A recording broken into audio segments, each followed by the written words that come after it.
These are the identification papers of Wilhelm Kirtz. Hidden away since his death in 1982, they help tell the story of one man's life during one of the darkest periods in human history.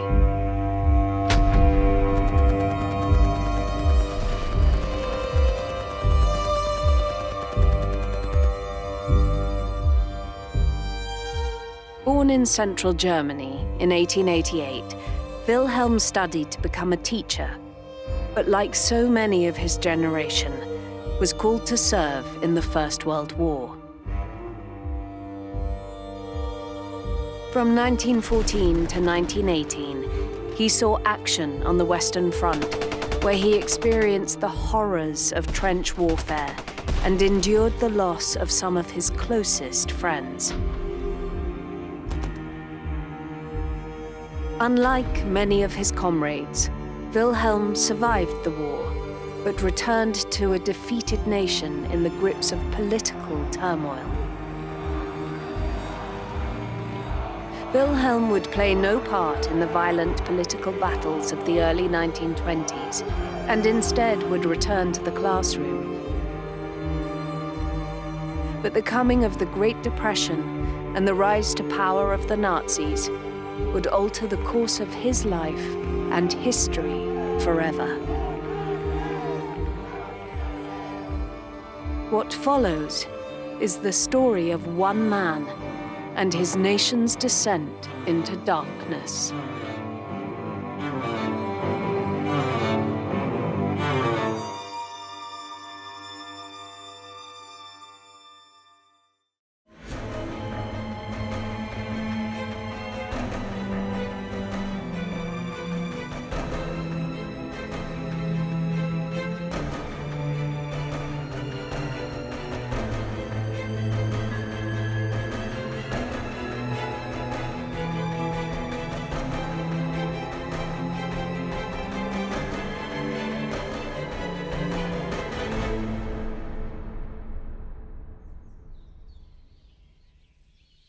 In the summer of 1914, Wilhelm was 26 years old, newly married, and employed as a teacher in a village in west-central Germany.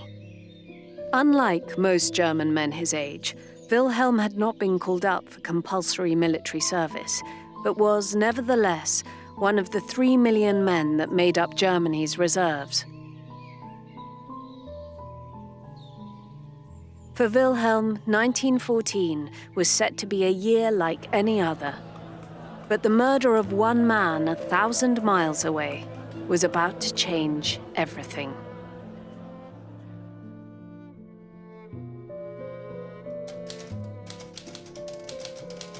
Typing up his diary entries years later, he recalled, "Heir to the throne assassinated. Ultimatum. Danger of war. These are the main topics of conversation. Watch out, there's sure to be war soon, an old crone tells me. I recently passed a plot of land that was completely covered in bright red fireflowers, which means blood will flow." People get more and more excited when the laborers' trains arrive from Frankfurt in the evening to find out from a reliable source what has been announced on broadsheets. The local bailiff comes along with a strange big drum instead of the usual bell. Most people have never seen this drum before. He stops in front of our gate. War declaration and mobilization. On the 4th of August, German troops began their push into neutral Belgium, violating the country's independence. In response, Britain, compelled by the Treaty of London, declared war on Germany. In the first few days after Germany's declaration of war, millions of men were mobilized. Among them was Wilhelm, who answered the call to duty on the 7th of August.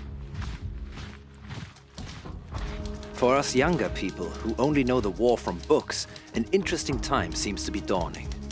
But now it's time to get the mobilization order. Our neighbor has to report for duty on the first day of mobilization. Every day others follow, and more gaps appear in the families. Our house is also about to be mobilized. The eldest has to report to the artillery in Darmstadt on the 3rd mobilization day. On the 6th mobilization day, the 2nd follows as a substitute reservist with Infanterieregiment number 115 in Darmstadt. On the 7th mobilization day, it is my turn, and as an Ersatzreservist, I am called up to Darmstadt to be assigned to the Mainz governorate. So, in a week, the house is empty. In mid-August, in response to Germany's push into Belgium, the French launched an attack on the German territory of Alsace-Lorraine. In the ensuing battle, the French were repelled, and elsewhere German troops defeated British expeditionary forces at the Battle of Mons. In the face of heavy losses, German forces were making good progress, and by the end of the month had reached the Marne, just 60 kilometers from Paris.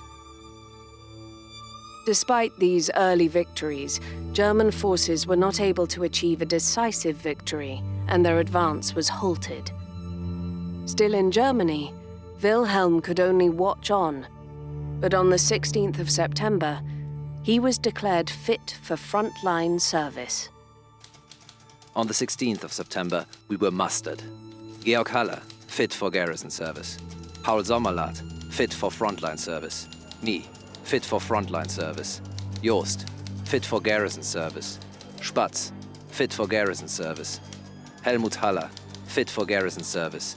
Wirst, unfit for service. In the afternoon, the 26-year-olds were pulled out of the regiment and put in a separate lineup.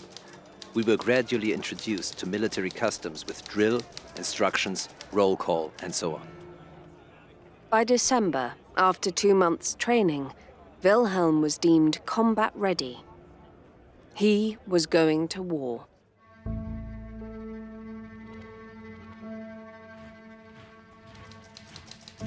20th of December, we receive live cartridges. At 10:15 a.m., we are ordered to march to the railway station, where we leave for the front at 12 noon. Via Griesheim to Worms, where we have coffee and refreshments.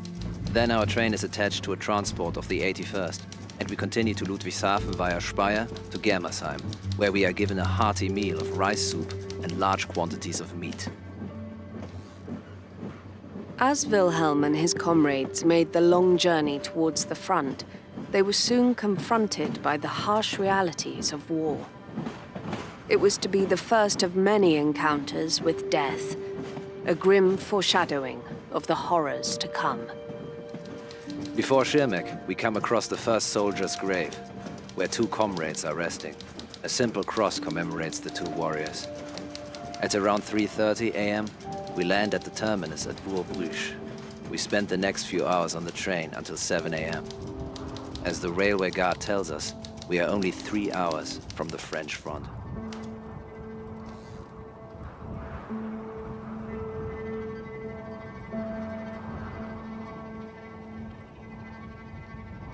On the 22nd of December, Wilhelm was ordered to report to Lubin, a village in the Vosges, the only mountain range on the Western Front. It's here, on the rocky mountaintops and in the dark forest, that Wilhelm would get his first real experiences of the war. On Tuesday, the 22nd of December 1914, I have to report to Lubin at 9 a.m., and then the allocation to the platoon and corporalship follows. Here I find quite comfortable quarters together with my compatriots. We are kept on the move every evening with entrenching work until our 1st battalion has moved into its section here. Since our company is not there yet, we as a leaderless herd don't see much of Christmas Eve. The serving of grog evokes something of a festive mood. During the night, we move on to the entrenchments again. Finally, our 1st battalion is in the area, and we are also distributed to the individual companies.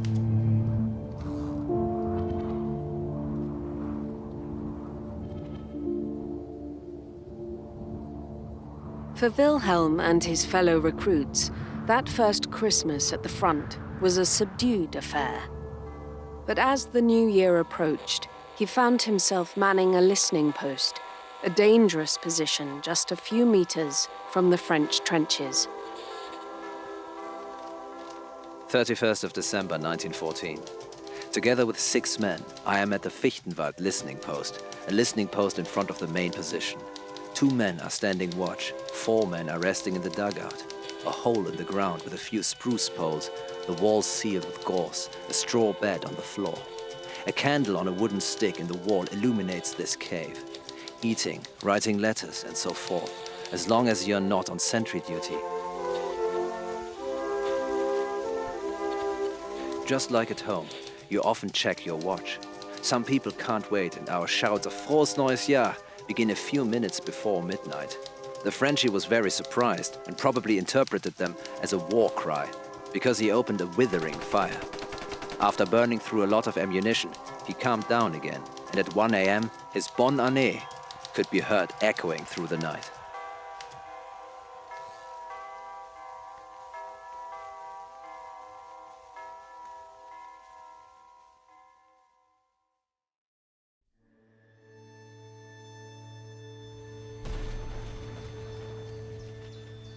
As 1915 dawned, Wilhelm and his fellow soldiers found themselves on the front line near Bassy-Merlus, still facing the French. Life in the trenches could be monotonous. To pass the time, many German soldiers brought with them personal items such as games, sketchbooks, and even cameras. Wilhelm was one of them. Encouraged to take pictures by High Command, his photos provide a unique snapshot of everyday life during the early stages of the war, capturing scenes of destruction and intimate moments of friendships forged on the front lines.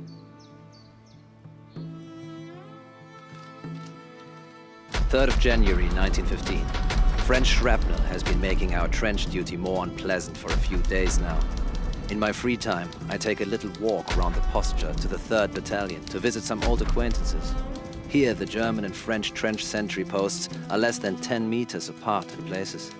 Thick steel screens with a loophole mark the respective position of the sentry. I observe an interesting spectacle from such a concealed firing slit.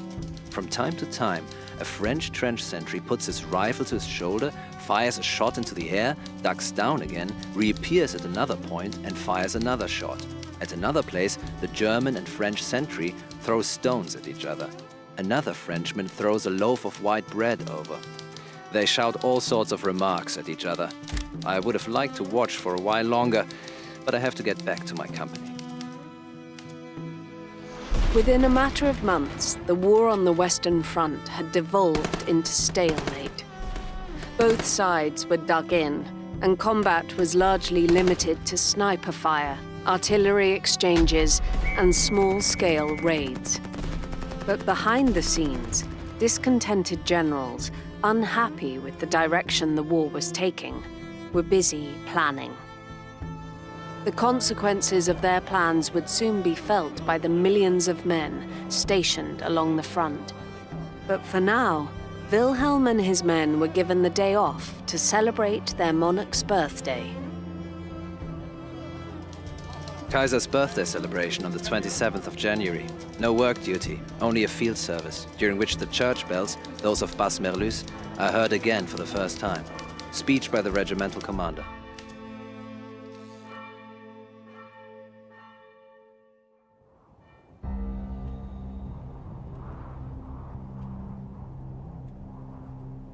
In the dense forests of the Vosges, where Wilhelm now found himself, the threat of sudden attack was ever present. With both sides poised to strike at any moment, there was little time for anything but the preparation of defenses. When not carrying out maintenance duties, it was the job of men like Wilhelm to prepare improvised weapons, including hand bombs made from tin cans and nails. On the 13th of February 1915, Ulm pioneers were assigned to us to improve the position and drive saps up the Schusterberg. Now it was time to haul logs up to the heights and prepare assault trenches. 12 men each from the 2nd and 4th companies were trained on the Minenwerfer. A large number of hand bombs are prepared. These are tin cans filled with nails, pieces of wire, gunpowder and the like, tied at the top with a piece of cloth from which a piece of fuse sticks out. On the 17th of February, Wilhelm, now an Unteroffizier, and his unit were abruptly ordered to staging posts behind the front lines. There, they received the news that they would be launching an assault on French positions the very next morning. 17th of February 1915. Assembly of individual assault troops. I belong to the assault troop Friedrich. We spend the night in the Basse-Merleuse church with our assault packs. Wilhelm and his regiment occupied a position near the main road of Saint-Dié to Sainte-Marie-aux-Mines, near the small town of Luce. French forces held the wooded, hilly terrain south of the road, opposite Luce. This narrow ridge was known as the Schusterberg and Hill 600. For months, the two forces had been engaged in small skirmishes, but on the morning of the 18th of February, German troops were ordered to prepare for an all-out assault on the French positions.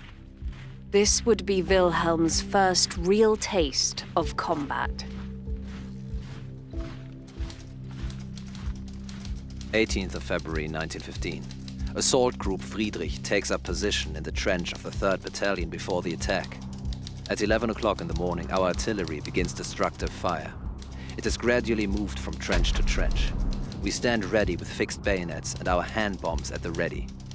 Shortly beforehand, each smoker has to light his cigar or pipe so that he can light the fuses of the bombs during the attack. Eventually, the hand bombs are eagerly thrown and new ones are passed forwards. Everyone wants to hit the first French trench, in which the French soldiers had crowded together, driven there by the German barrage. The effect of our hand bombs was all the more terrible, to the point where some Frenchmen jumped out of the trench in desperation, over the parapet, because they couldn't stand it down there any longer. They quickly take cover behind a large tree trunk and open fire on our assault lines, but not for long, because soon the first French trenches are overrun, and those of the French occupants who are still alive are taken prisoner. As long as they surrender, all the others are annihilated.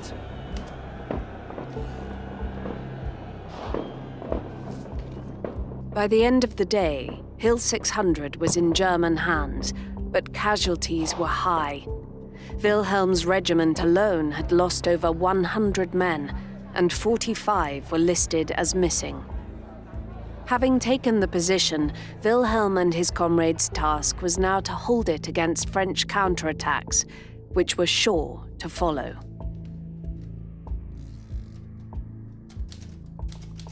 "19th of February 1915. As dawn was barely breaking, French detachments were already advancing to counterattack. We were not yet sufficiently aware of the blue-grey coats they were wearing, and some of us believed that they were our own comrades. We were reinforced in this opinion when the French called out to us in German, "Don't shoot your own troops." We alternated between orders to fire and cease fire until we finally realized that it was the French after all. But now we were not sparing with ammunition until all attempts by the French had been beaten off. Unfortunately, it also cost us quite a few victims. During the morning fighting, I had strayed a little too far to the right and got stuck with the 3rd Battalion, so I was reported missing during the first roll call of the 4th Company. It had been a chastening experience for the young man, but as night fell, he had survived. As spring arrived and winter's grip loosened, the pace of the war intensified and casualty rates began to rise. For men like Wilhelm, once unaccustomed to death, its sights and smells had quickly become part of everyday life. 22nd of February 1915.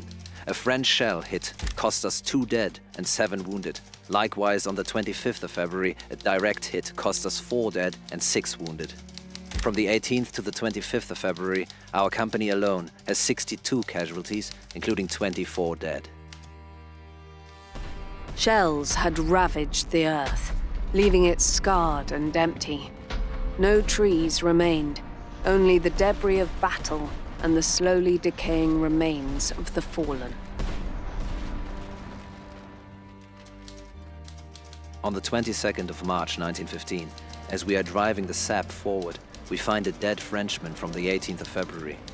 The corpse is completely frozen, and we can only drag the Frenchman into the trench in chunks, using a tent square and then take the whole mess to the cemetery near La Barrière.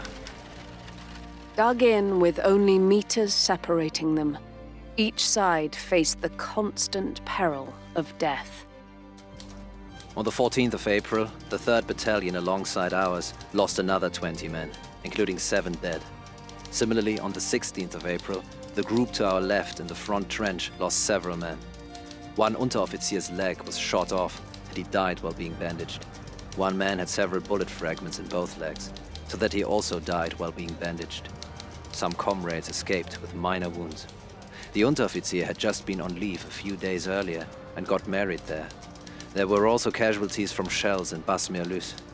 For the forward guard groups, it gets more and more sinister every day. Not only because of the constant disturbance caused by mines, rifle grenades, and catapult mines, but also because of the mine galleries which both sides drive towards one another. You never know where it will blow up first.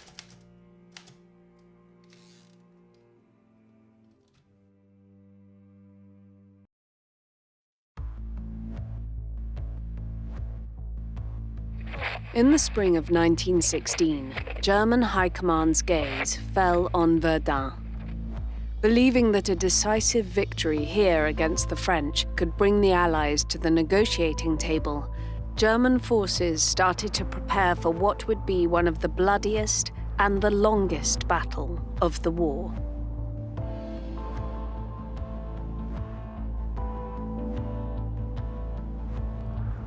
The offensive began in the early hours of the 21st of February, with German raiding parties first attacking French positions in the fortress belt around Verden. Despite strong artillery support, the advance was much slower than expected, and German casualties were high.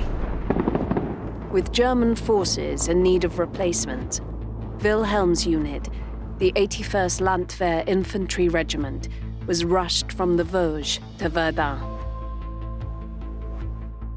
Within hours of arriving, the newly promoted Unteroffizier Wilhelm Kirtz found himself preparing for an attack on the Bois de Maneul.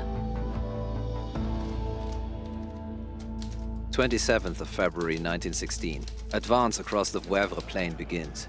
First to Mars-la-Tour. This is followed by the deployment towards the vast trench network in the direction of Pointeville-Riaville. From there, the march continues from Labbeville to Arville. We soon learn that the French have abandoned their positions on the Voivre plain and have retreated to the Côte-Lorraine. After marching through the completely battered Mézeray, we are in the area of the former fighting trenches. Huge shell craters indicate the fighting area. Bad roads lead through the French positions. Our men are finding it increasingly troublesome to maintain their footing. Bois de Maneul fell to German forces on the 28th of February. Their next targets were the French-held towns of Maneul and Fresnes-en-Wavre. As with previous assaults, these were to be frontal attacks on fortified French positions. At midday, we are ready to attack on the ridge, but have to wait for the destruction fire from the German artillery. The wait has become a bit long, until we finally get the order to break out of the forest at 3 o'clock in the afternoon. The sun shines brightly on us as we break out of the forest, past the lime kiln on the left, across an open field, providing an excellent target for the French artillery on the Côte-Lorraine, especially as the French have the sun behind them. Accordingly, the French barrage, or rather destructive fire, is rather precise. Barrage after barrage, shell after shell, each one hitting right into our assault lines. There's only one way to escape here. At every pause in the firing, jump up, march, march, just forwards, towards the enemy, anything to escape the barrage. The terrain behind us as far back as Hill 259 is completely sealed off by French artillery. Our front line is getting thinner and thinner. Some of us, with the best will in the world, can't run any further due to exhaustion and fatigue. They just lie there and fall victim to the next French salvo of shells. You are always safest in the foremost line. While running forwards, I myself accidentally run into a water hole and suddenly find myself up to my waist in water. But I still have to get out of my wet clothes and socks, all packed and soaking wet. I scramble around and try to get forwards as quickly as possible before the next French shells hit. The situation gets more and more uncomfortable the closer we get to the French village of Audiomont. The French resistance here is becoming more and more alarming. A French machine gun at the upper window of a blue house is particularly troublesome. Although our front line is already thinned out, the French machine gun tears many more bloody gaps. In front of me and behind me, the earth is spraying up into the air, and all around me the impacts are hammering into the ground. My assault pack and my binoculars next to me have already taken a few hits. My neighbor ignores my repeated warning to duck down and flatten himself on the ground, and he's just looking around again. But no sooner has he lifted his head than he's hit. A short scream, blood spurts from his mouth and nose, shot in the head. A few rattling gasps, and he's finished. We can't go any further for the time being, so we have to duck down and stay as small as possible to avoid falling victim to the cursed French machine gunners. I scoop out the earth from under my belly as best I can and gradually become smaller and smaller. I push the dead comrade in front of me as cover and a bullet trap. I now have to hold out in this position until the protective darkness falls. From the heights behind Audiomont, new French divisions are still advancing to counterattack, but fortunately a machine gun on my left, the only one that can still be heard on our side, manages to clear up the French ranks thoroughly, so that they seem to have lost the desire to attack further. And finally, the protective darkness arrives. How nice to be able to get up and move your stiff bones again. But what a terrible picture around me. Everywhere the same cry, help, help, medics. The attack had failed. German units suffered heavy losses and, in the face of massive French counterattacks, retreated to the wooded area north of Manerl. With that final action, German attacks on this section of the line came to a bloody end. In total, Wilhelm's unit lost over 1,000 men in the fighting. There's a great shortage of men. There's also a great shortage of officers. In our 3rd company, we only have one young lieutenant named Schwager, who is also the company commander. On the 6th of March 1916, our company was given 102 replacements, and I had to take over a platoon as Unteroffizier. Every day, the French artillery fire claimed further victims, both in our position and on the approach routes, and even in the rest quarters. The relentless French bombardments were a torment for some German soldiers, pushing them to the brink of endurance. The French artillery fire, grenade attacks, and gas shelling right up to our rest quarters are not letting up. The Bavarian Ersatz Division is said to have already lost over 50% of its strength.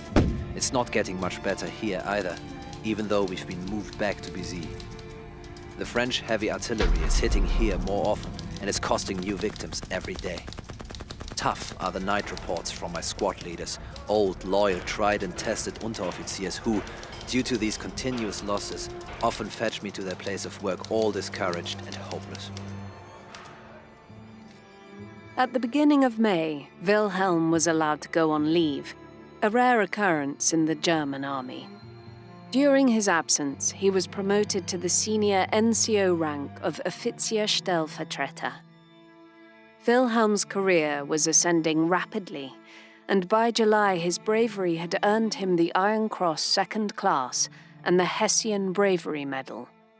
Despite the awards and promotions, Wilhelm's war was far from over.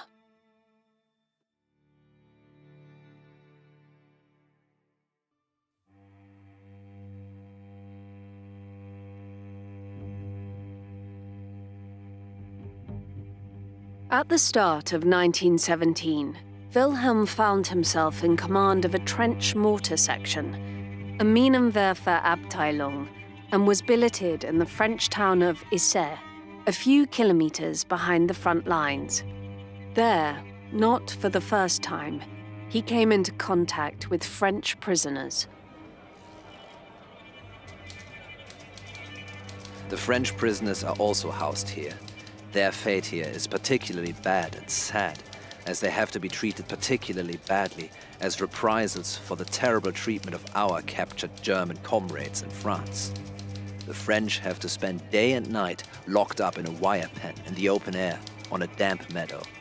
They have to work for a few hours every day, digging and building new shelters for our camps. The rations are kept very meager and scarce. They are hardly given any eating utensils.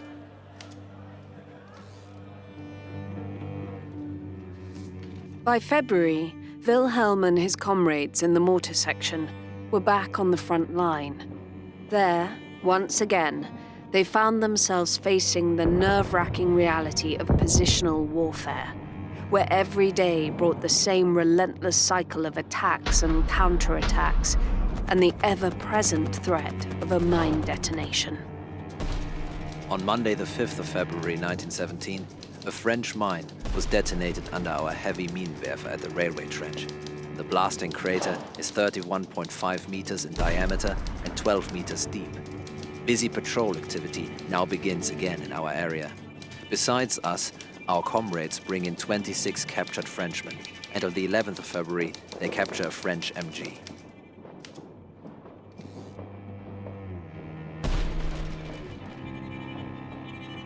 Nine days later, German positions were hit by another French mine. 14th of February, the front trench was completely leveled by French mines during a French bombardment on B1 and A4, and the access trenches and the ready position were also badly damaged. From the enemy trenches, a dense cloud of gas pushed low towards A1 and part of A2, a hissing sound that left no doubt about its dangerous nature. To add to the confusion of the suddenly launched gas attack, a deafening and violent barrage of gas shells, shrapnel, and mines of all calibers suddenly began. But by the time the waves of gas rolled down over the trenches and into the gullies in billowing mists, everyone had put on their masks for protection. Thanks to the gas masks, no casualties, although the French had intensified its effect by using 8,000 to 10,000 gas shells. 2 men were killed by the artillery fire. 1 man seriously wounded, 5 slightly.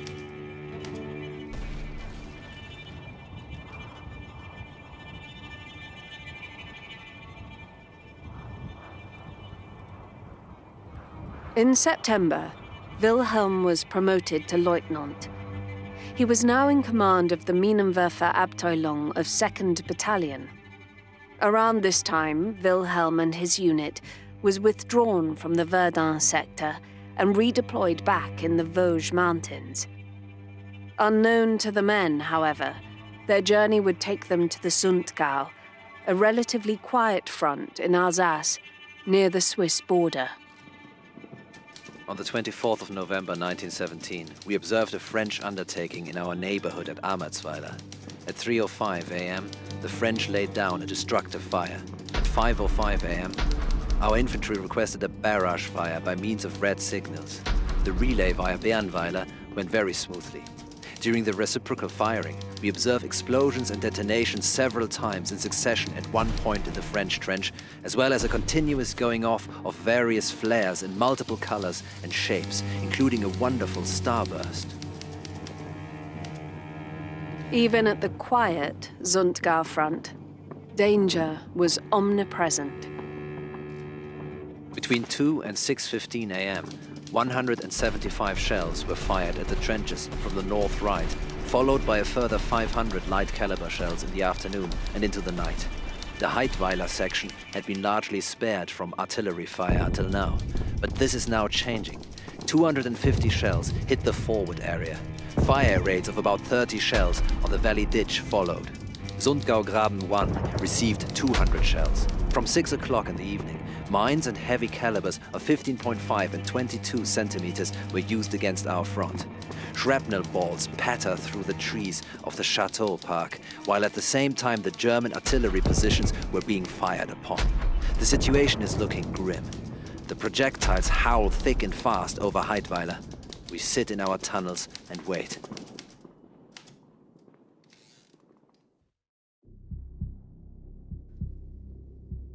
At 4:40 a.m. on the 21st of March 1918, 10,000 German artillery pieces and mortars opened fire on British positions. It was the biggest artillery barrage in the history of warfare. Behind the falling shells, waves of German stormtroopers swarmed towards British lines. Operation Michael had begun. For 16 long, bloody days, German forces launched round-the-clock assaults on British positions.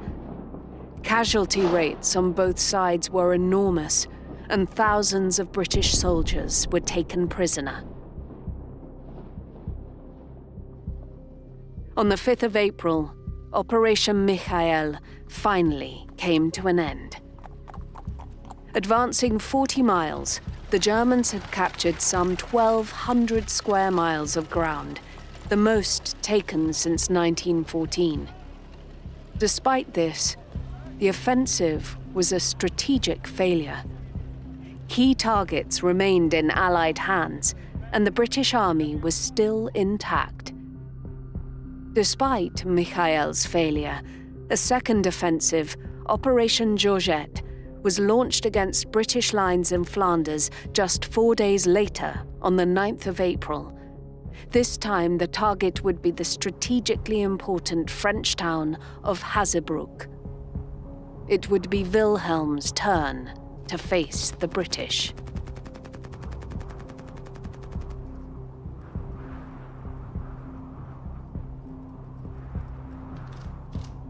On Monday the 8th of April, all battalions pulled out of position. Everything is ready to leave. The mood of the force is anyone's guess. In that way, we make our way to our deployment area in front of Aubert. On Tuesday the 9th of April at 4:15 a.m., our artillery and mine preparation began a destructive barrage of unknown strength and unexpected effect. It sings and howls over our heads. We are in a very unfavorable position and have to suffer from heavy enemy artillery, which causes us heavy losses. The drum fire has been going on for 4 hours now, scaring the enemy to death and spoiling the excitement. At last, it's 8:45 a.m. and our assault teams are on the move. We follow first. Our path leads across the unfortunate position of the 1st Battalion, where the English shells are still crashing down. Soon the infantry passed this place of danger in a hurry. We, on the other hand, with our Minenwerfers, don't get through without an effort. In front of us lies a continuous field of craters, no spot untouched by destructive fire. There's hardly anything recognizable in front of the position. Only a few corpses of Tommies and Portuguese soldiers are lying there. The 2nd English line is also completely leveled. There's hardly a trace of the wire obstacles. This makes it particularly difficult for our Minenwerfers to advance in the churned-up terrain, and as all comrades are loaded with a box of ammunition in addition to their assault packs and also have to pull the launchers themselves forward.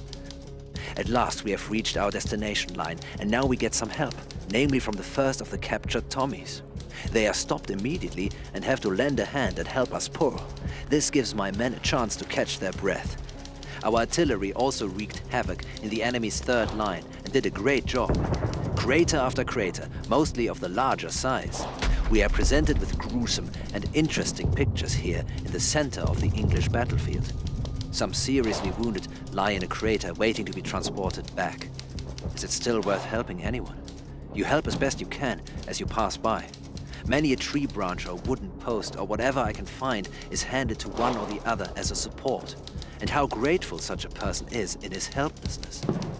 How some faces stare back at us. That's death talking.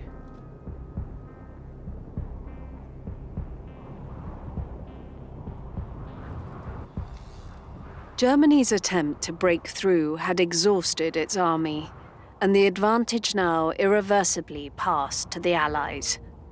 On the 8th of August, British and Allied forces launched their own major offensive against German troops positioned in and around the French city of Amiens. This marked the beginning of the 100 Days Offensive. Wilhelm, positioned just outside the city, found himself once again in the crosshairs of Allied guns. On the 8th of August, several dozen dead from shell fire and heavy gassing. English planes are vigorously dropping bombs. In the evening of Sunday, the 11th of August, maximum readiness is ordered, as a major English attack is expected. The garrison is immediately deployed in depth, and all companies are on standby. Our battalion is designated as the first battalion to sacrifice itself, so I have to stay in front with my Minenwerfer. Tense attention is now everywhere. Our artillery has also withdrawn behind the canal. Everything is ready for defense. Over the next 100 days, the relentless Allied advance, fueled by the combined might of Britain, France, and the United States, battered German forces. Overwhelmed by the onslaught, exhausted German lines broke. By the end of the advance, British troops had punched a hole 15 miles deep into the German line south of the Somme. German commanders called it the Black Day of the German army. Defeat here marked an irreversible shift in the direction of the war and made Allied victory all but certain. In the days after, it is said that morale amongst German troops began to collapse as they undertook a series of hastily arranged retreats.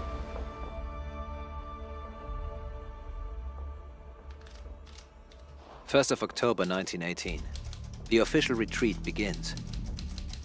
At 7 o'clock in the morning, I relieve Lieutenant Riede in position on the fire control at Shaft 5.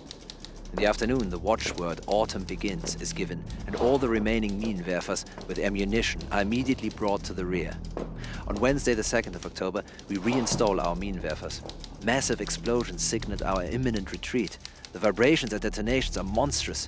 Beams and railway tracks fly around in the air. An officer's picket remains behind in each section of the regiment to await the English and, if possible, inflict damage on them. Over the next few days, tremendous marching efforts follow. And on the way, they encounter harrowing images. The villages have to be evacuated immediately, even by the civilians. And now the people lie on the road with their bundles of belongings.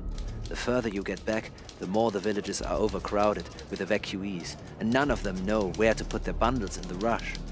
But taking everything with you is unthinkable. Everything had to be left to its fate. That is destruction. Despite the tremendous efforts, there's hardly any rest or opportunity to sleep for us. 11th of October. Lieutenant Reitz and Lieutenant Röth's platoons take up a position of readiness with 2 Minenwerfers each. I am barely in my position when the English barrage begins. A big English attack follows. On our left, the Englishman manages to break through and bypass our left wing. Everything moves forwards, so I have to withdraw my Minenwerfer. The Englishman gets very close to us. We immediately launch a counterattack with the help of a few tanks, and soon we have pushed the Tommy back to his starting position. Unfortunately, our machine guns run out of ammunition, and we are forced to retreat further. Luckily, I still have quite a lot of mine ammunition, and I can still inflict many a loss on the retreating Tommy with well-aimed shots. After firing 100 rounds, I quickly pull my Minenwerfer back into position to resume firing from there.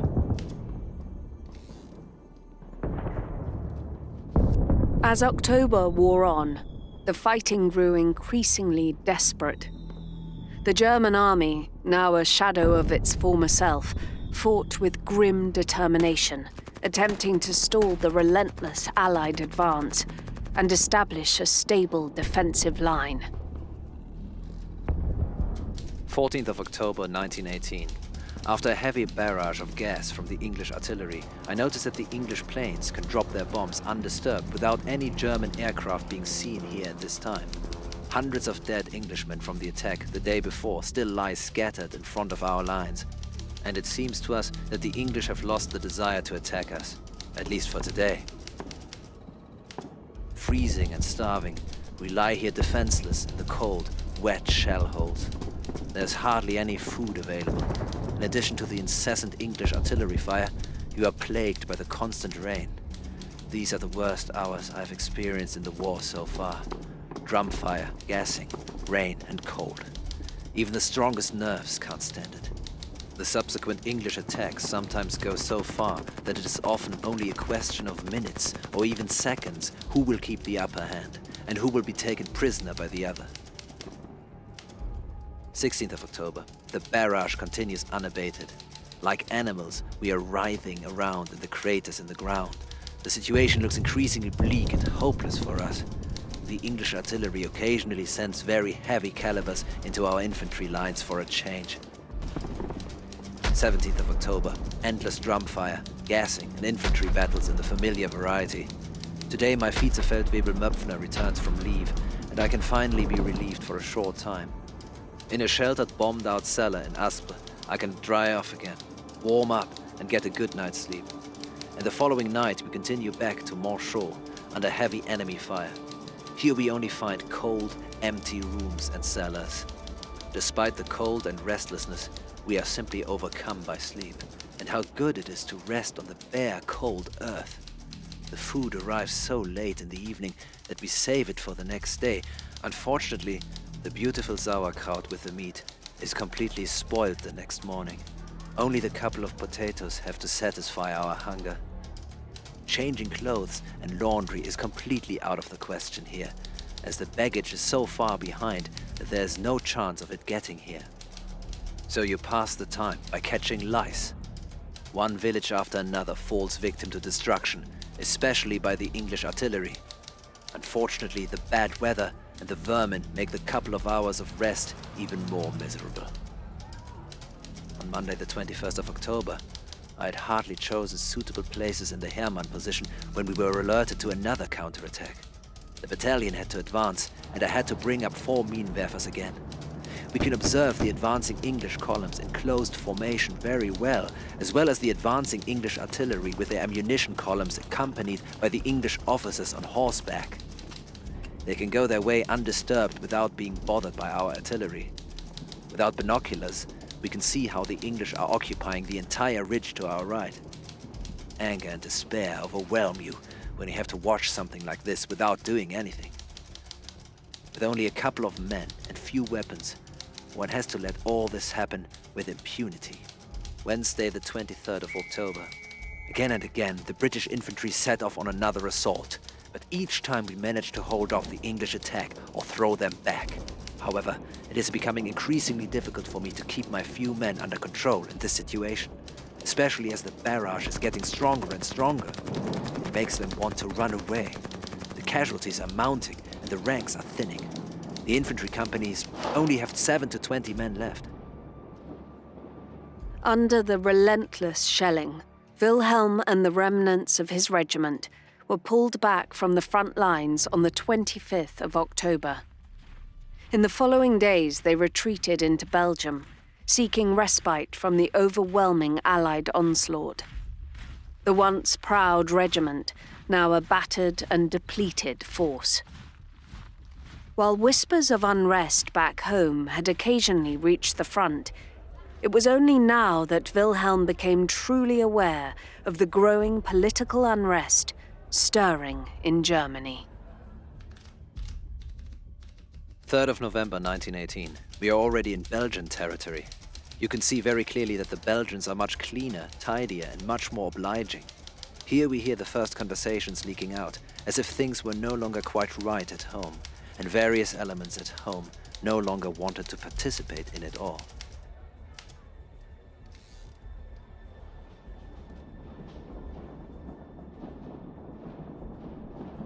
By the start of November 1918, the German army was crumbling under the relentless pressure of Allied attacks. The once formidable forces that had held out for over 4 years were now exhausted, depleted, and demoralized. Back in Germany, the situation was equally dire. The war-ravaged economy teetered on the brink of collapse, with food and fuel in critically short supply. By the end of the year, cold and hunger would claim the lives of nearly 300,000 German civilians. On November the 3rd, German sailors mutinied at the naval base in Kiel, sparking rebellions across the country. Facing mounting pressure from his own government, Kaiser Wilhelm II reluctantly abdicated his throne. With a collapsing front and a nation in revolt, the German government was forced to seek an immediate end to the war. On the 6th of November, a delegation led by Matthias Erzberger, the Vice-Chancellor of Germany, departed for France to negotiate surrender terms with the Allies. The news of the Kaiser's abdication, along with the ongoing armistice negotiations, reached Wilhelm and his comrades on the 10th of November. 10th of November, Sunday. At noon the forces are assembled, and the regimental commander reads out the sad news that His Majesty the Emperor has abdicated and that revolt has broken out in Germany. The following 3 decrees make us realize the sad state of affairs in our fatherland and indicate that negotiations with the enemy are being accelerated. The Allied powers were in no mood for compromise. The armistice terms presented to the German delegation were harsh. Germany had to accept responsibility for the war. It was to be completely disarmed, and portions of its territory would be occupied indefinitely, with some regions, like Alsace-Lorraine, lost forever. But with no alternative, and desperate to end the slaughter, the German delegation reluctantly agreed to all of the Allies' terms. News of the impending ceasefire reached Wilhelm in the early hours of that fateful day. Though the killing would be permitted to continue for a little longer, the end was finally in sight. Monday, the 11th of November, 1918. During the night, the sound of the passing troops is constantly heard. Our regiment is once again the rear guard in this section. 1 battalion is in position in front.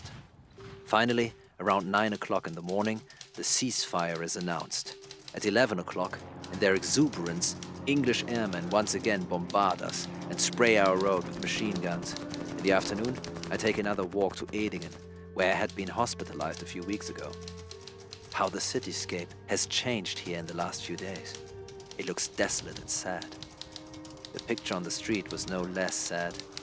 Here I noticed young German soldiers in particular. They belonged to the 8th Infantry Division. In the morning they had completely looted a train with provisions and clothing at the railway station. Food was destroyed and the clothes were sold to the civilian population for pennies. Another sad picture remains unforgettable to me.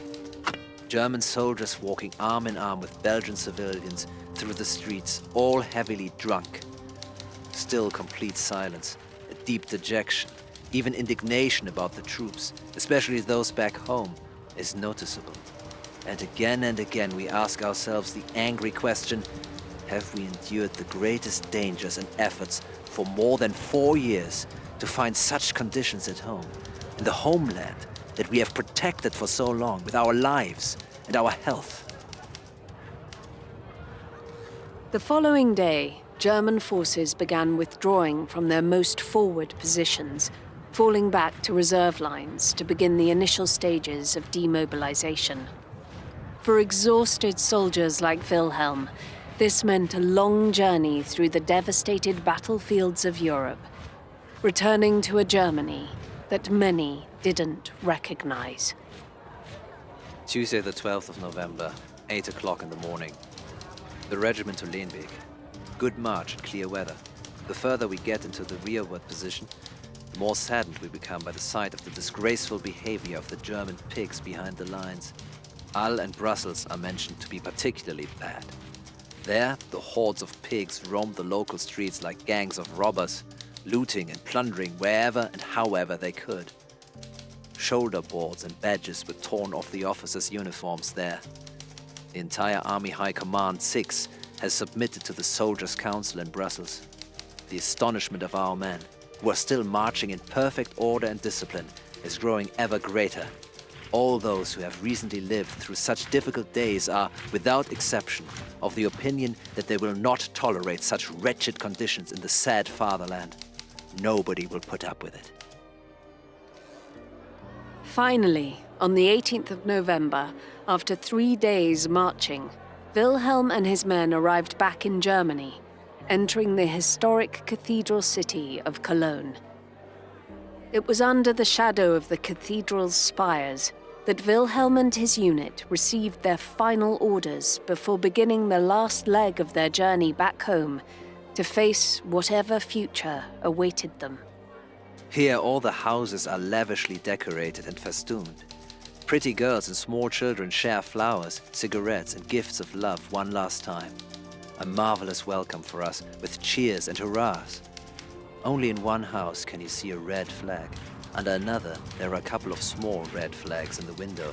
Otherwise, only the old national colors are waving proudly towards us, and there is little to see of the new red. Under the ringing of all the cathedral and church bells, our detachments march past as the last German forces in front of the heads of the authorities and the administration who have lined up on the cathedral steps. An unforgettable moment. We German soldiers leave Cologne, and the first English occupying soldiers follow right behind us. We march on into the darkness.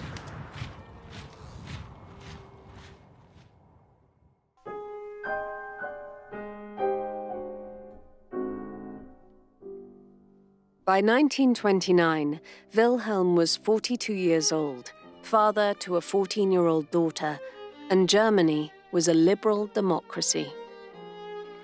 Marked by hyperinflation, political extremism, and international isolation, the early post-war years had been turbulent. But for nearly 5 years, from 1925, the country flowered, and Germany, under the Weimar government, prospered. In October 1929, that all came crashing down once again with the Great Depression. Overnight, millions of Germans, including Wilhelm, lost their savings and jobs in what was the worst economic collapse in modern history. With parliamentary elections on the horizon, the Republic was in disarray. Sensing an opportunity, it was at this moment that another veteran of the Great War and the leader of a nationalist paramilitary group took his chance. For years, Hitler and the National Socialists had been a fringe political group with limited national appeal. In the 1928 elections, they had won just 2.6% of the vote. But against a backdrop of social unrest, mass unemployment, and disdain for the perceived failings of the Weimar government, Hitler's message of national renewal suddenly resonated with a disillusioned population. The coming election would mark a pivotal turning point in Germany's history. On the morning of the 14th of September 1930, Wilhelm and millions of his fellow countrymen headed to the polls. The results sent shockwaves through the political establishment. Hitler's party had secured 18.3% of the vote. In total, over 6 million Germans had voted for the National Socialists. They were now the second biggest political party in the country and could no longer be ignored.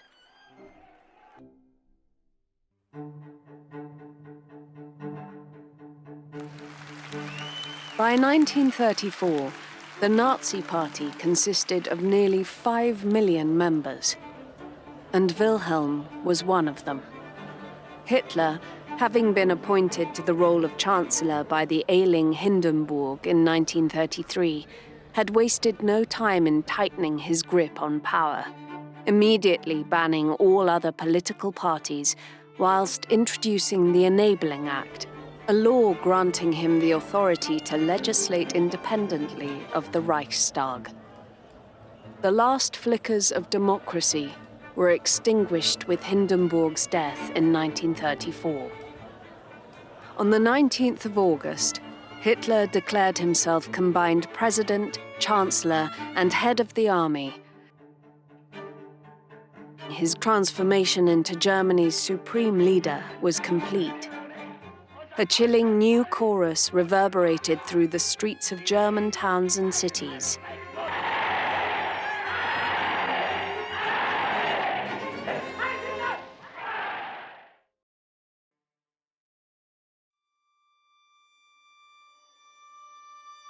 By the beginning of 1935, Wilhelm was still working as a teacher and had been a member of the party for 2 years.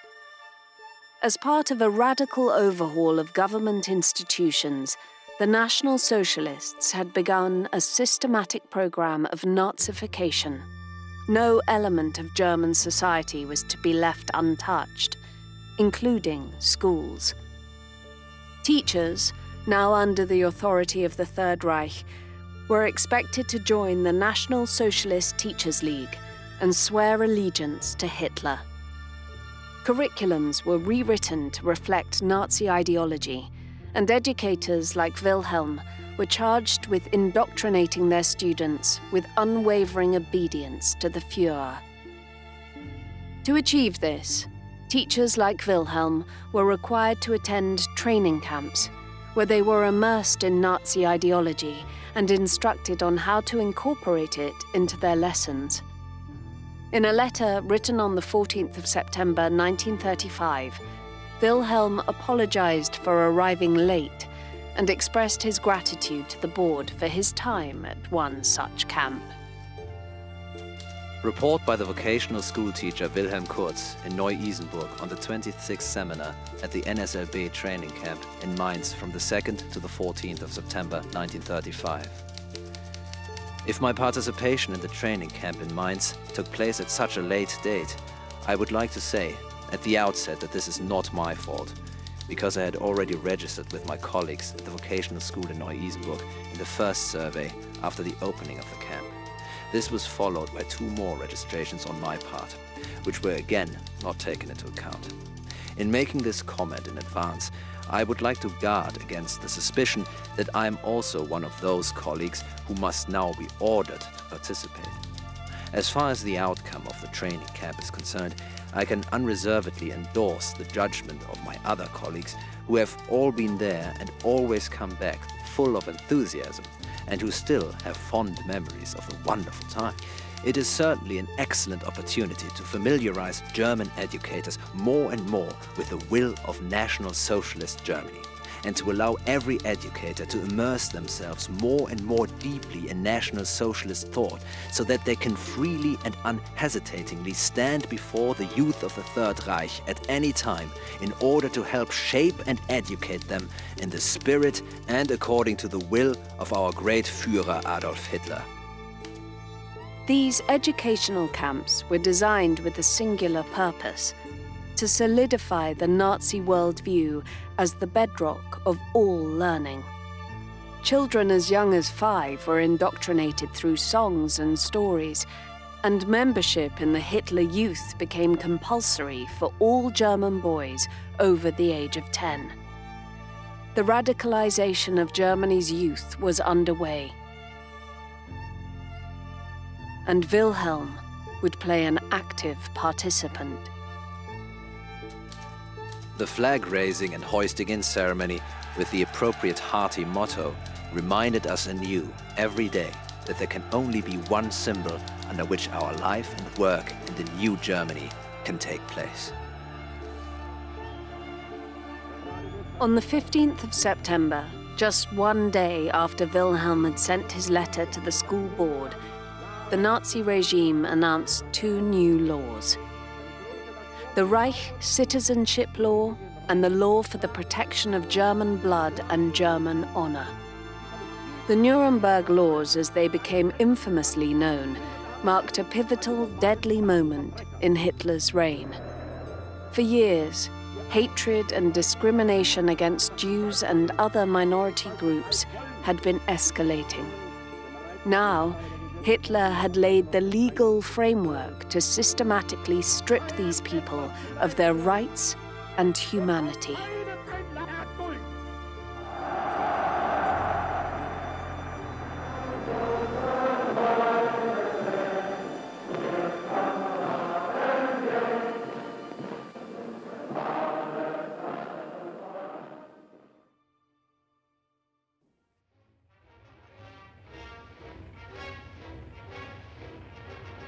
By the end of 1939, Germany was once again at war. Having already seized Austria and Czechoslovakia the previous year, Hitler's thirst for conquest remained unsatisfied, and he now turned his attentions towards Poland. On the 1st of September, in coordination with the Soviets, Hitler's invasion of Poland began.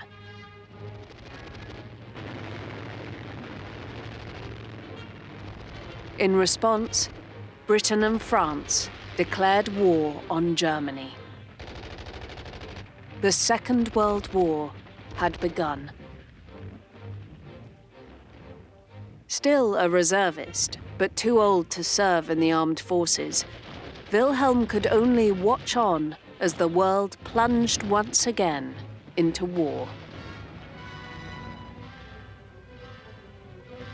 Unable to take part in the fighting, he would instead busy himself with his duties as a Blockwart, a resident informer tasked with the political supervision of his neighbors.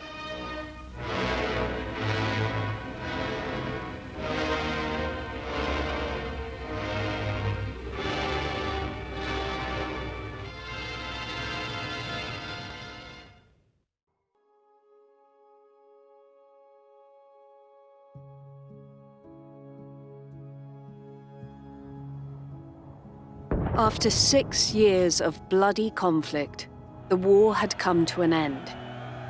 60 million people had perished in the fighting. Hitler was dead, and Germany lay in ruins. In those final months, Wilhelm found himself in command of a Volkssturm company, a small force put together from veterans of the Great War and members of the Hitler Youth. Mostly unarmed, the men did their best to avoid all contact with advancing Allied troops. Wilhelm was eventually captured by US forces near Meiningen, along with hundreds of other members of the Volkssturm, and imprisoned. As a former party member, he was forced to complete labor service at a sawmill. Barred from teaching, he later looked for agricultural work with his sister, and then worked in a lamp factory. The Allies, recognizing that Nazism had first sprung from Germany's humiliating defeat 27 years earlier, set out a plan of denazification. Supporters of the Nazi government would be held accountable for their crimes. All physical traces of Nazism were to be destroyed, and its citizens were to be confronted with the full scope of Nazi crimes. As an immediate step, Germans who held government offices under the Nazis lost their jobs. The Nazi Party was banned, and advocating its ideas was punishable by death. The swastika and other party symbols were removed from public view. All Germans had to fill out a questionnaire about their involvement in Nazi organizations, and ex-members would need to present themselves at hastily set-up boards to determine what role, if any, they'd play in the future shaping of their country. It wasn't long before Wilhelm found himself facing the scrutiny of one such board. Wilhelm Kirtz, vocational school teacher, 21st of July 1946. Subject: denazification. I hereby authorize myself to submit the following to the Judicial Review Board in my defense. Reasons for joining: in the belief that with the NSDAP coming to power, Germany would rise rapidly, I followed the request of my director Hill and signed the registration form, although I had never before been politically active or involved. I wanted to avoid any harassment by the NSDAP because 1. I had the Jewish physician Dr. Minkel as my family doctor. 2. I was a member of the Consumer Association and the Ceres Coal Fund, which were subsequently no longer subsidized by the Nazis in their old form. 3. I always maintained a good comradely relationship with the 2 Jewish teachers Jacobi and Heitung. In autumn 1936, my colleague Reise, who worked for the local branch of the party, asked me to collect the fees in a block in Waldstraße for him, as he was very overloaded with work. As a favor, I took on this work for him, especially as there were 4 assistants there for me to collect. And so I became Blockleiter. Repulsed by the actions against the Jews and similar machinations, I had made repeated attempts in recent years to get rid of this job, but my cell leader, Fiedebeng, kept telling me that it wasn't possible as long as no one else was doing the work. I refused to take on any further service in the party. As I was on the preparatory courses for tradesmen, I always refused to persuade my wife to join the Nazi organization, and she also stayed away from all party associations until the end. The Hessian State Ministry had filed a lawsuit against him, classifying him as a Class II incriminated person, an activist who had actively supported the violent Nazi regime. If found guilty, the potential consequences were severe. He would be forbidden from resuming his work as a teacher, disqualified from holding any positions in public office, and could face the very real prospect of compulsory public labor service and the confiscation of all his personal assets. On the 2nd of October 1947, Wilhelm received the initial verdict.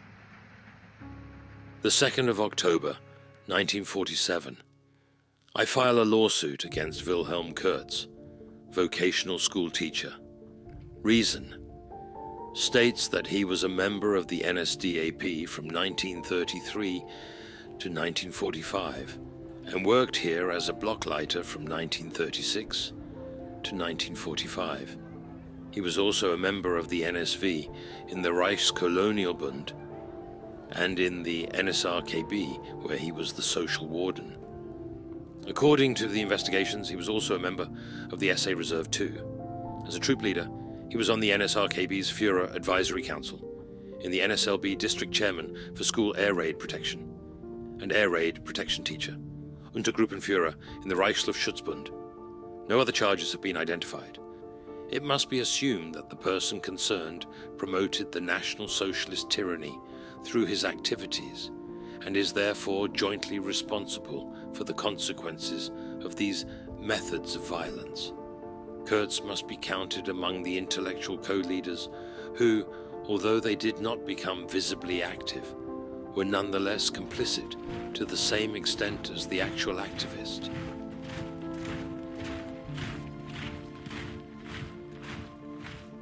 In response, Wilhelm fought to clear his name, enlisting character witnesses to support his claims.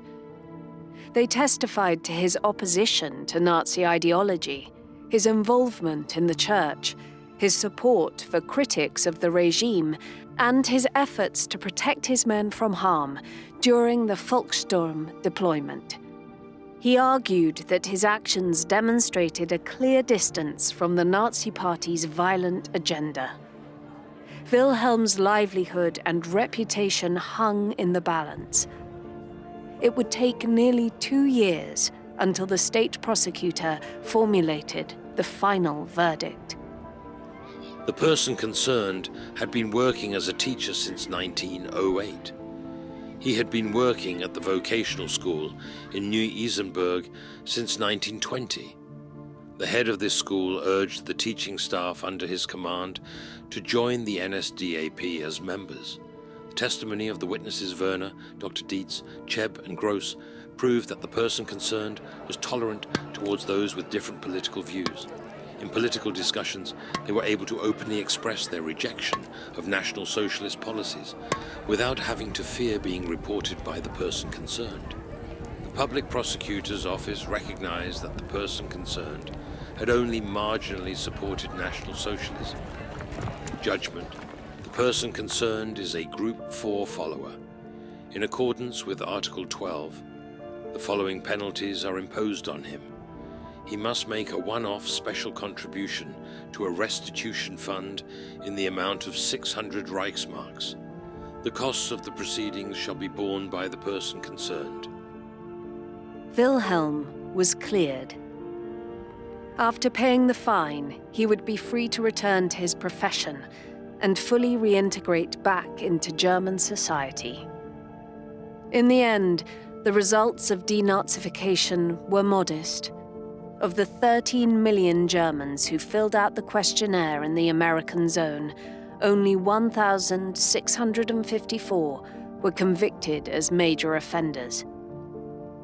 Officially, denazification in the Federal Republic of Germany ended in December 1950 by resolution of the Bundestag. Wilhelm died, aged 94 years old, on the 23rd of May, 1982. He was survived by his wife and children.